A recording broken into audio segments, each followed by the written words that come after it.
All right, welcome to Interviews with Choir Leaders. My name is Dan Bennett, I'm the host, and today I have the fantastic Alpha Gregory with us here today.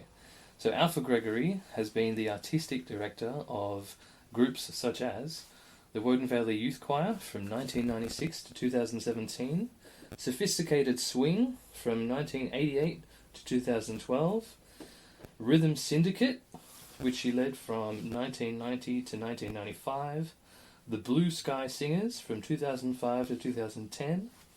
She was a guest conductor for the Mass Male Choir Festival. She trained and worked as a secondary music teacher and an early childhood music specialist. Welcome, Alpha Gregory. Thanks for having me, Dan. So, Alpha, you're retired from choir leading now, is that correct? That's correct. But you should tell us a little bit about each of the choirs you've worked with over your career. How about Woden Valley Youth Choir first? Well, Woden Valley Youth Choir was the best known choir probably in Canberra because we live in a political capital. We had opportunities galore, and the choristers had to be well trained and well disciplined in order to take up those jobs. But that was very exciting. So the group performed at a lot of events, like a lot of corporate events, things like that? Yeah, not corporate events, but political events like the Apology to the Forgotten Children, yes. and things of that ilk, things in Parliament House. But we also performed for the War Memorial, for example. For years we were the choir for the War Memorial and did Remembrance Day, which the choristers actually really loved. They loved the discipline and the ceremony and learning how to stand for such a long period of time without fainting. That's hard with kids, to get them to stand still. Well, we seem to be better than a lot of soldiers, I have to tell you. I don't recall any of ours keeling over, but there were a few soldiers that just went zap.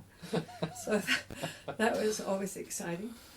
So lots of ceremonies and... lots of ceremonies, and there were corporate events as well, of course, but I think a lot of the other things were higher priority, and I had to have more attention, and more work, gravitas, more preparation and so on. So that was very exciting.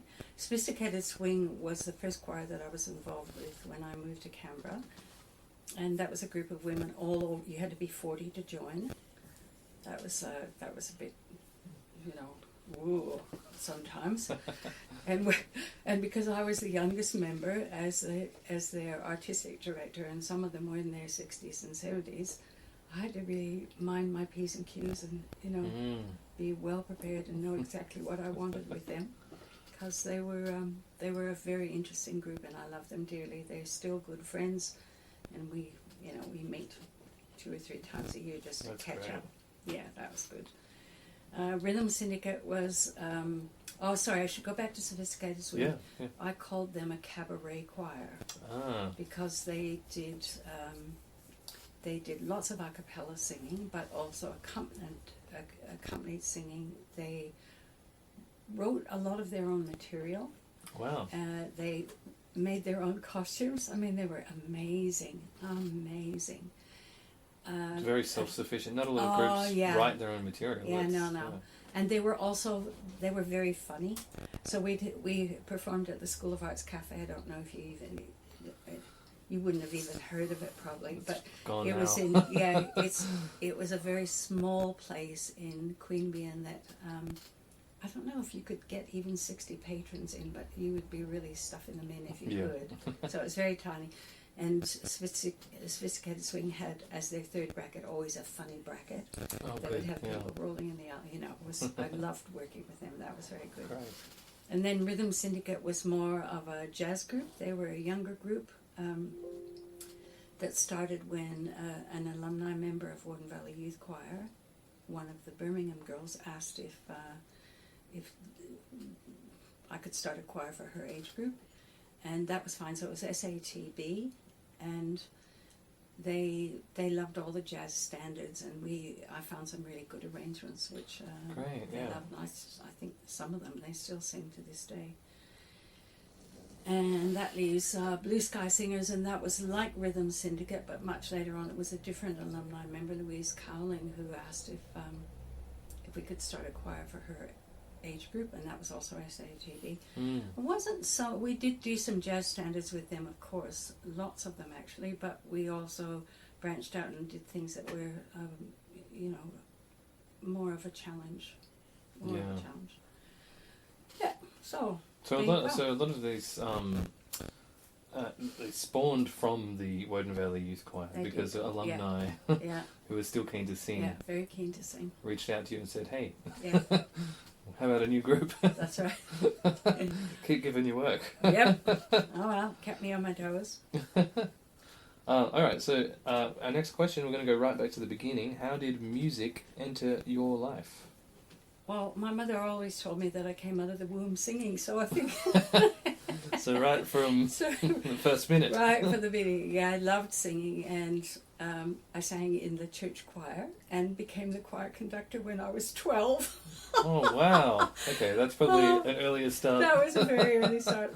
It was very funny actually. My mother and my aunt were in the group, so you can imagine. Anyway, it was good fun. Wow. And then my social science teacher married a singing teacher. Bless him. Mm-hmm. And so I had singing lessons with her from the time I was about 12 or 13. And then when I went to university, I graduated to a superb teacher who was very good for me, classical trained. But I also joined the university choral group, which I loved. Yeah. SATB group, that was really, they were fabulous. And there were arguments between the conductor of the university choir and my singing teacher because they were fighting. You can't do this. You can't do that. If she sings in a choir, she has to meld with everybody else. That's not what you do as a solo. Blah, blah, blah. So that was interesting, I have to say. I've heard that conflict comes up a lot between individual singing teachers and choir conductors and. Yeah, sometimes they're incompatible, their approaches. That's true. Which is a shame. But I loved solo singing. I did solo, I was a soloist in the university choir for all the years that I was at university, which was a great honour and a privilege and a challenge.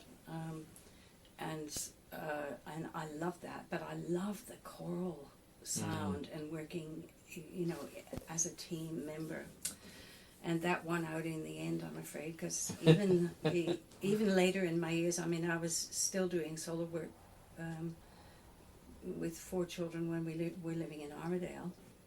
But it was always the choral stuff that I really loved the best. Yeah. And like solo singing is great fun, but I think sometimes choral singing and being part of a team can be a more lasting joy. Yeah, I agree. Contradict me if you will, listeners. No. So you sort of answered the next question. How did you get into choir leading at age 12? Yeah, at age 12. I just fell into it because there was nobody else that was interested. No, literally I fell into it. I didn't do much at university or in my first years of teaching. Well, that's not true because I did have choirs when I was teaching in Barbados, but I didn't. When I moved to Australia, there were already choral groups with choral conductors, and they were doing a good job. And I didn't want to butt in, and there was no need for me, so I just kept quiet and kept getting the solos. So you were in the choirs. I was in a lot of choirs. But you were happy with the way the conductor was doing things, so. Well, yeah. For the most part. Let's not go into that, Dan. Everyone's got an issue with their choir conductor. That's right. They absolutely do. Nobody's perfect. But then when we moved to Canberra, there was a group of Woden Valley Youth Choir mums who had been to an ISME conference, and they saw a barbershop women's group performing. It looked like a lot of fun. They said, we can do that. They had one rehearsal, and then they called me and said, help, because there were a lot of Indian chiefs. There were 3 singing teachers, I think, in that time. So everybody, everybody thought that can be good and bad. Yeah, that's right. So how did they know you? Like, why did they reach out to you? my husband was working in Parliament House as a senior advisor to John Cairn, Minister for Primary Industries and Energy, and his Commonwealth car driver was a man by the name of Joe Birmingham.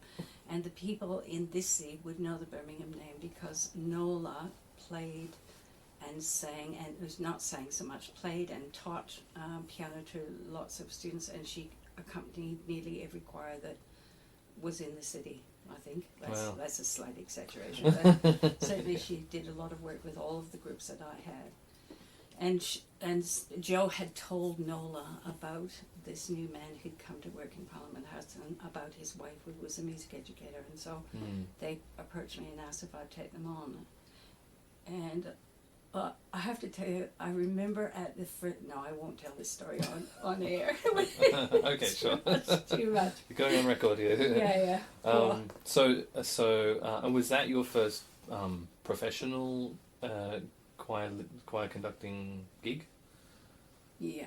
Yeah. Yeah, I think you could say that's true. Yeah. Yeah.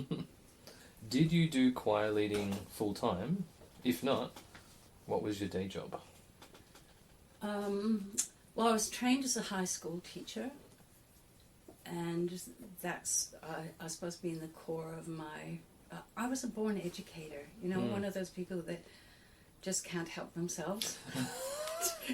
I know the feeling. Do you? Yeah. Oh my gosh.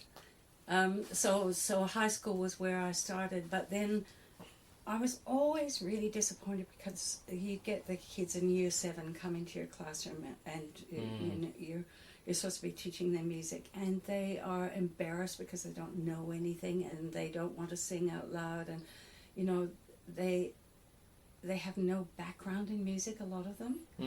So it's very difficult, and I kept saying, this is wrong. We should be starting when the kids are born, not when they're in year 7. And so I turned... Especially because around that high school age, people, well, not everyone, but a lot of people become very self-conscious. Exactly. And if they're not real comfortable with singing, then they just won't do it. Yeah. And you can imagine giving 30 kids, because it was 30 kids in a classroom in those days, 32 actually. And you give 32 kids recorders, oh my God, get me out of here as quickly as possible. So I turned my attention to early childhood music, and I love that. And you can see the results. It's like instantaneous wonderness. It's just wonderful. Very rewarding. Great. Cool. Yeah. So you were a music teacher outside of your choir leading, choir conducting. Absolutely. Yeah. Good. Yeah. I think that's true of lots of choir leaders. I'm sure it is. Yeah. If you weren't a music teacher / choir conductor, what other vocation would you be doing? Do you have any other passions? Or is it all consuming? No, it's all consuming, I'm afraid. It's absolutely all consuming.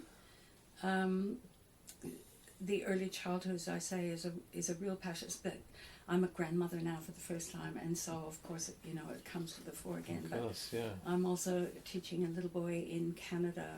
His mother is my niece, and she wanted music, and because they're in isolation, can't go anywhere. You do it on Zoom. Yeah. Don't really like it like that, but what can you do? It's not the same, go with but the time. At least it's something, isn't it? And that's. I know a lot of teachers are doing that now. They're moving to Zoom. I know some teachers who prefer it because there's no travel involved. Yeah. You can beam right into someone's house. Yeah, it's got its advantages. But for small children, they need to be in a group and interact with others and dance together and play games together and all that sort of stuff. So, absolutely. Yeah.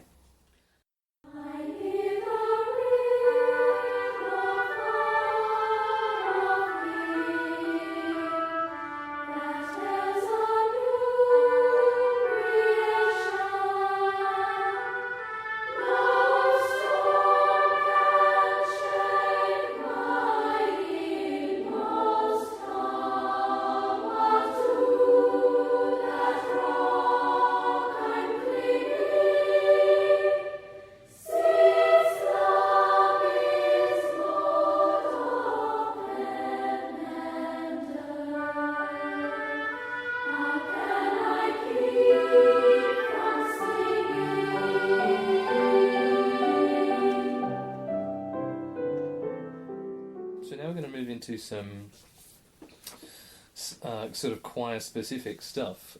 So what is your favourite warm-up / calibration exercise? You can have more than one, by the way. You don't have to limit to just one. I find it difficult to even answer that question because there are so many wonderful exercises. And I always loved best, and all of the choirs that I worked with, including the women, all loved things where they were challenged both physically and mentally and vocally all at the same time. Okay, yeah. So exercises that involved body percussion or step, dance steps. And I like it to be a surprise. So I wouldn't go in and do the same thing every time. But I also have to say that I'm a great believer in scales. Yeah. And so Woden Valley Youth Choir choristers had to sing major, minor, pentatonic, arpeggios, just at the drop of a hat. Had to be able to go, bang, this is whatever key it was in, and let's do it. Because that's sort of like an instrumentalist, I did piano lessons, and I'm so grateful that my teacher made me do all those scales, because now I know all the keys very well. Yeah. Well, I've become a guest conductor for a local orchestra on occasion. I mean, they see me coming a mile and say, "Oh, you should go on that scale," because in an orchestra, the scales are easy for some instruments, but not for others, and so it's a different kettle of fish, and they're not all keen. They're not all keen. But I think the choristers were not keen to begin with either, because they found it a challenge, to sing a scale and to get it as best in tune as you can. Chromatic scales were on my list. Oh, they're hard. And they are very hard. Yeah. But if you don't practice them, you're not going to get better. No, it's true. So I think with regard to warm-up exercises, I would look at what we're going to work at for that rehearsal. Yep. And then try to choose something that's going to be, help in whatever piece of music you've got. Yeah, that's a but good you tactic. always try to deal with posture, because they, especially kids come in and they have, they're laden down with the burdens of the day, and you have to get them up straight again. Posture, breathing, diction, articulation, internet, everything. The fundamentals. The fundamentals. Yeah. Got to drill the technique. Someone I know said, is talking from a performance point of view. He said, we drill technique so that when we perform, we don't have to think about it. That's correct. Yeah. So a favourite one, don't know, buckets. I mean, I don't think I can really have a favourite one, because you're trying to keep the interest of the singers. It needs to be something challenging every time. So it needs to be just that little bit different. Some, out of left field is really good. Oh, wow. Yeah, keep them on their toes. Cool. Well, let's move on to related to the rehearsal. What's your favourite rehearsal technique? Let's hear some favourite rehearsal techniques. Oh, well, I guess the major one for me probably would be in a song that we're learning, you sight read it from beginning to end, so they have an idea of what the song is, and then you pick an area that needs some work on, and working it one part at a time, but then joining the other parts in, so that they're not bored sitting there doing nothing, and expecting those who are not actually singing at the time to be using their inner hearing skills to hear how their part matches with the part that's being actually vocalized. So you fix up the problem in, let's say it's the bottom line, because it might not be the bass, because in it might be the altos or whatever. It's the second alto.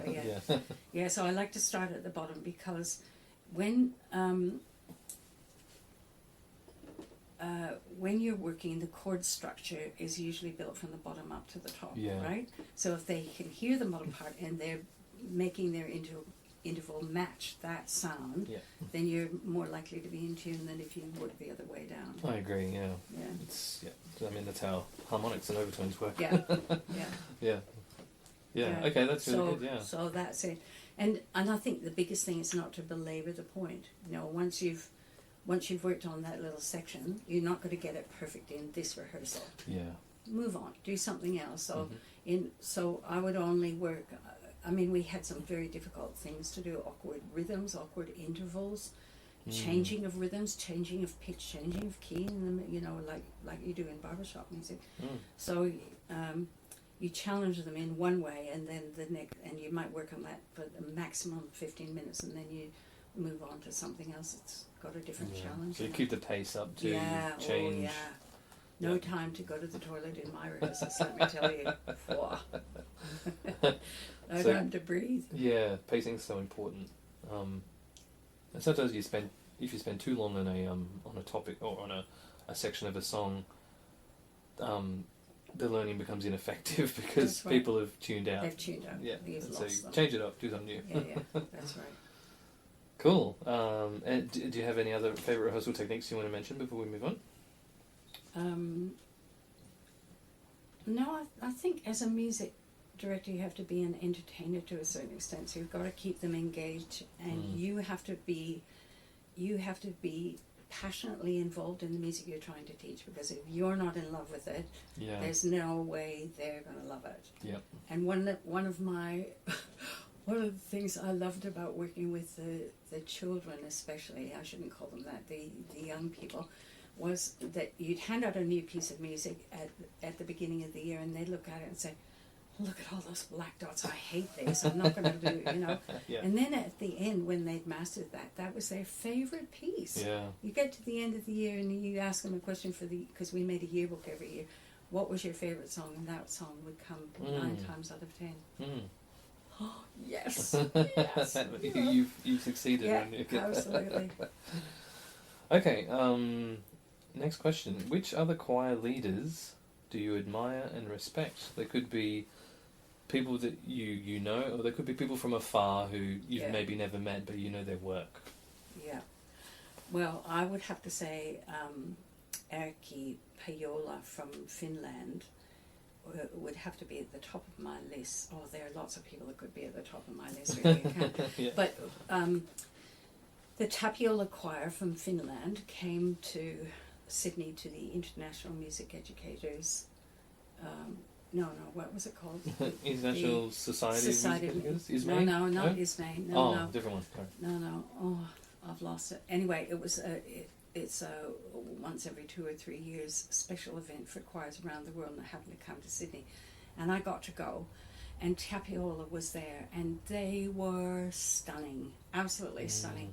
No, they didn't even need a conductor. They'd walk on the stage, and the kids, they knew how to start themselves. And these are young choristers who would be the same age as Woden Valley Youth Choir, and I said, that's my aim. I want that. And so they were my guiding star, I suppose. Yeah, they were absolutely, they were really outstanding. You know, I mean, we've had a lot of choirs come to visit us. Me talking with my Woden Valley Youth Choir hat on now. I think nearly every year we had overseas visitors come to Australia because they wanted to come and tour around, and we were really good hosts, I have to tell you. So we got a good reputation, and people would ring up and say, "Can we come?" And we had some really good choirs, and we had some not so good choirs. You know, and it's great for our choristers in Australia to be able to hear the difference. Why was that a good choir? Why was that not a good choir? You know. And when I took them touring, I was not interested in touring for the sake of touring. I was wanting to tour for a reason, and so we went to festivals. So in America, we went to 2 different festivals, and for them to hear choirs from around the world and be able to make decisions for themselves about what they liked and what they didn't like in a choral sound and in a performance, you know, that's worth its weight in gold, in my opinion. Absolutely, yeah. It's great also that for those kids, the singing in a choir was their ticket to meet people from around the world by hosting them, and also travel and see other places in the world. And get away from their parents and learn how to be independent. That was a massive thing. You know, whose bag is that left in the corner over there? Yeah. Quite often it was the staff member having to carry about it. The kids were on top of it too. They were on top of it, yeah. Yeah, I didn't think about that aspect, but that's also huge. Yeah. Yeah. Describe for us a typical rehearsal of your choir, one of your choirs. What do you work on? Well, I think we've already covered that to a certain extent, but because I was telling you about how we would sing a song through so that they knew what the words were, talk about the meaning of the words, the context, what message do we have to get across in that song, how are we going to do that, and then work on a bit of it so that we could get that section right. That would be for memory by next week. So every week you're working on your memory work. And then moving on to another song that had a different kind of challenge in it. Good. So let's say for Woden Valley Youth Choir, how long was a rehearsal? 2 hours. 2 hours. That's pretty long for kids. Yeah. No break. No break. Wow. No break. Wow. Okay. And we'd start with warm-ups. Yep. At the beginning. Not always. Like sometimes we just stuck straight into something for whatever reason. Yeah. So it depended on what the need was. Yeah, at the time. and the urgency of the issue, because sometimes there were urgent needs for whatever reason. We had a gig coming up very soon. Well, yeah, but it wasn't usually for that. It was just sometimes I just wanted to mix things up a little bit, so it wasn't. They couldn't walk in the door and know exactly what was going to happen. They walked in the door saying, "What's going to happen tonight? Yeah. You know, what are we going to do now?" Sometimes we'd do a dance. Oh, okay. You know? Yeah. Sometimes we'd play a clapping game, and that's with the women as well. Not just I'm not just talking about Woden Valley Youth Choir, but with the other choirs there would be some kind of, because I think, have I already said this? I think the best warm-ups are the ones that challenge you in all the different ways, physically, mentally, vocally. You know, getting your brain to work. Yes. When you walk into a choral rehearsal, you're not there as a passenger. You have to be involved. You've got to help drive this bus. So get on board and let's get going. Absolutely. Yeah. I know. I love a good clapping game. It challenges young and old minds alike. Yeah, it surely does. To that coordination. Yeah. And that's a good feeling when you master it and you can do it correctly, because there's a lot of multitasking required. That's true. Cool. And so would you, like, throughout the duration of a 2 hour rehearsal, would you just move from piece to piece? Would there be any sections where you would separate into sectionals? Yeah. Oh, yeah. Section rehearsals. Yeah, we used to do that. We didn't do it always as a regular occurrence, but quite often the best way to make fast progress was for the sectionals to go off with, you know, a sectional leader and learn their part in 3 specific or 4 or whatever songs, and then bring it back together and put it together and see what happens. Yeah, it's a great way to get the section unity on the fast track to being better.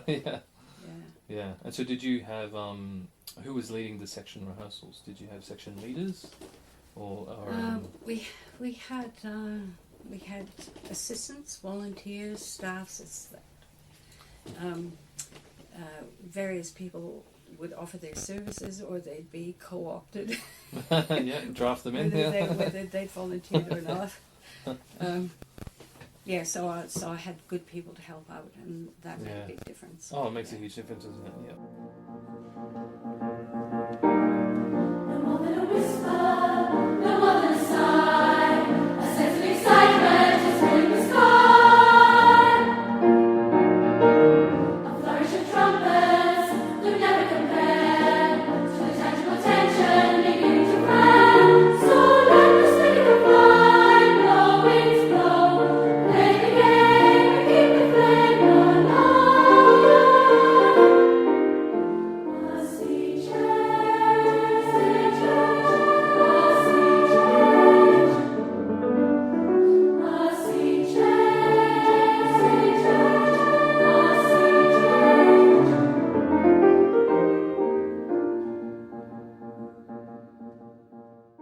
What do you think are the most important skills for a choir leader to possess?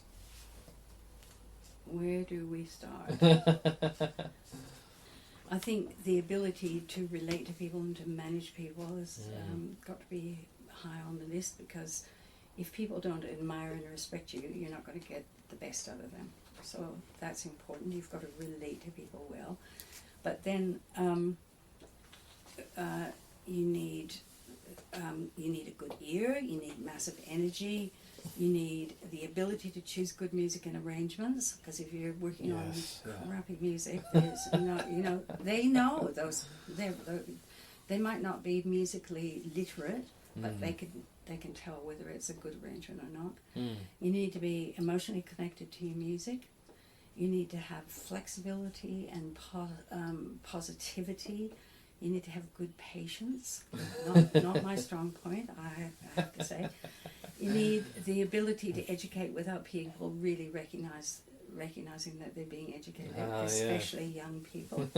You need a good sense of humor. You need warmth and fabulous organizational skills. Oh my God, the list goes on. Yep.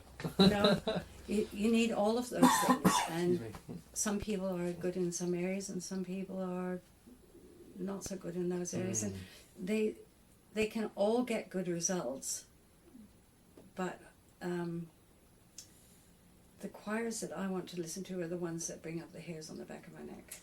Yeah. And that doesn't happen all that often. It takes a rare choir to be able to do that. Yeah. That's a comprehensive list. You think so? Yeah. Well, and they're all, I mean, it's all synonymous with being a good teacher as well. Yeah.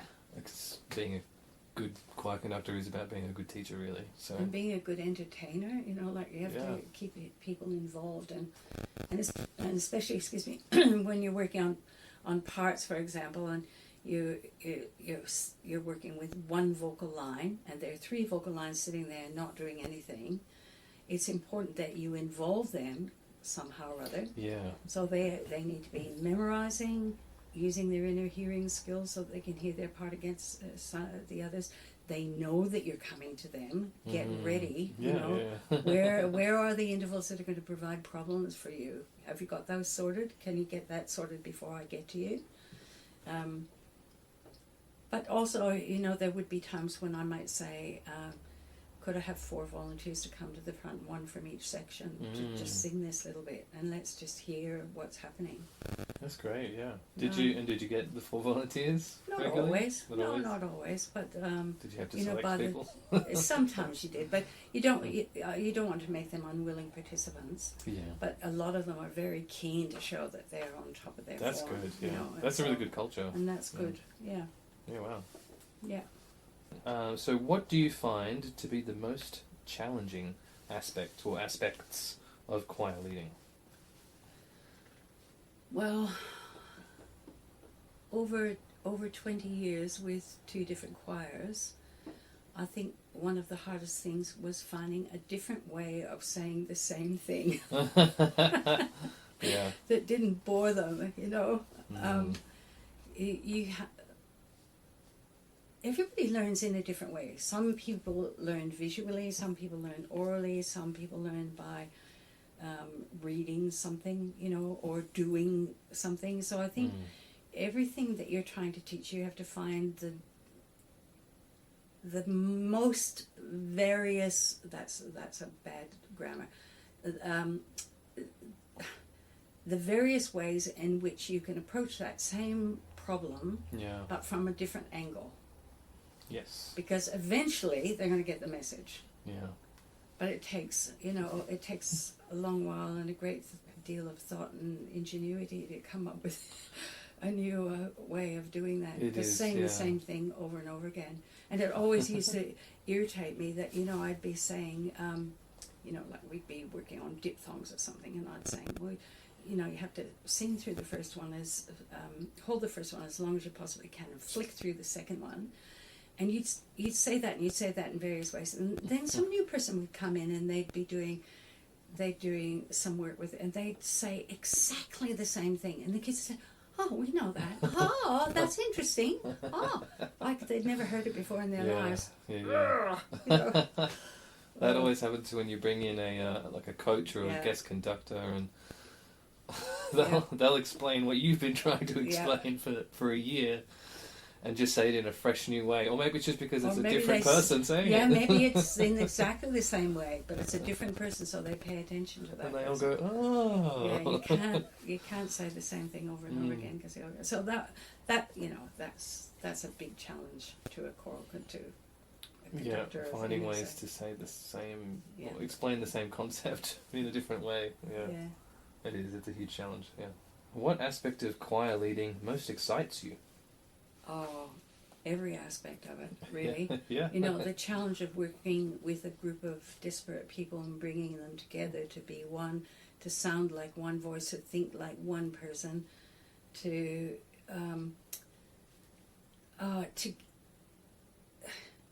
get them to create a sound that is so wonderful that it thrills them. Yeah. And it thrills the listeners. Yeah. You know, if you can make the hair stand up on the back of the choristers and the listener, you know, the audience members, oh my God.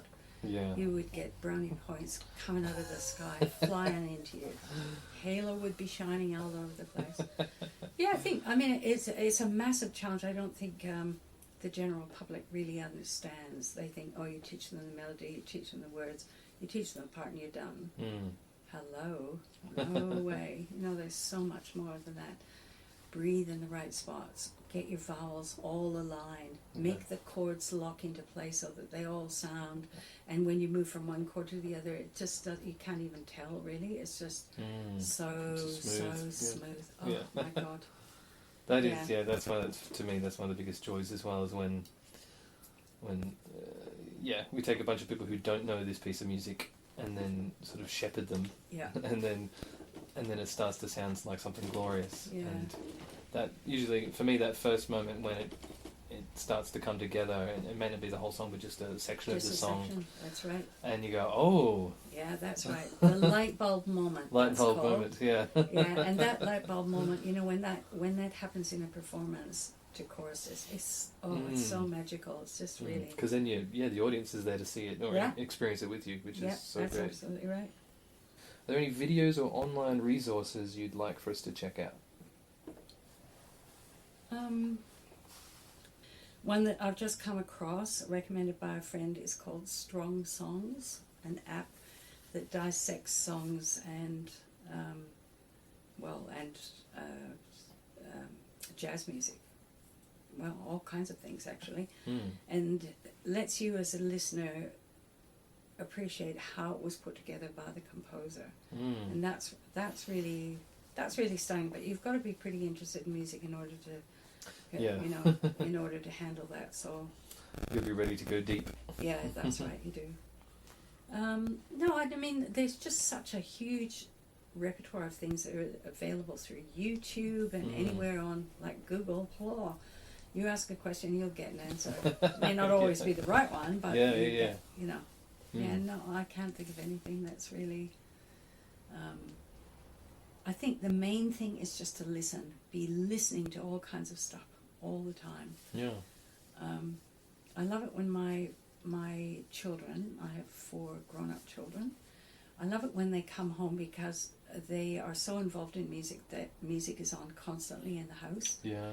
And it's wonderful, but I find it exhausting. You know, the radio's on, the television's on, you know, everything's going all at one time, and I love it that they're so involved in music and that they share their choices and their song lists and everything with each other. But I'm the sort of person that when I listen to music, I can only do that. I can't be reading a book and listening to music. I can't do anything else. I've got to just focus on what's happening. Be absorbed, so, yeah. So, no, I'm the same sometimes because I transcribe a lot of songs and arrange a lot of songs, and sometimes because my ears are tired, I've been listening intently to something a lot for like the better part of the day, and then it's break time and I just want to have silence for a little while. My husband finds it very difficult to understand that because he, like the children, likes to have music on all the time. But as an early childhood music educator now with that hat on, one of the problems for little tiny children, for babies and up to 3s and even more longer than that, is that because they have background music happening all the time in their home life, Mm. they just tune out. And so you actually have to get them to focus in. So it's called focus listening. Can you tell me what is making this sound? It might be a dog barking. And you can tell by the expression on the face of the baby that they know what that is. They're not able to verbalize that, but it doesn't matter. You can tell. But we oldies, I just get too much input sound-wise. Yep. And I really appreciate the lack of sound. Yep. Yeah. So, Anyway. Yeah. Not very helpful there, sorry. No, that's good. What is your favourite choir to listen to? And I can't believe you're asking me this, Dan Bennett. What is your favourite choir? How can anybody have a favourite choir? Oh my God! No. You can have more than one favourite. I've got a whole list. And I've only really just started. I mean, you have to find something to match your mood at the time, I suppose. And I make long car trips, driving from here to Sydney. I don't want to be listening to just the same thing. I want different tone colours and energies and things. So I need a variety.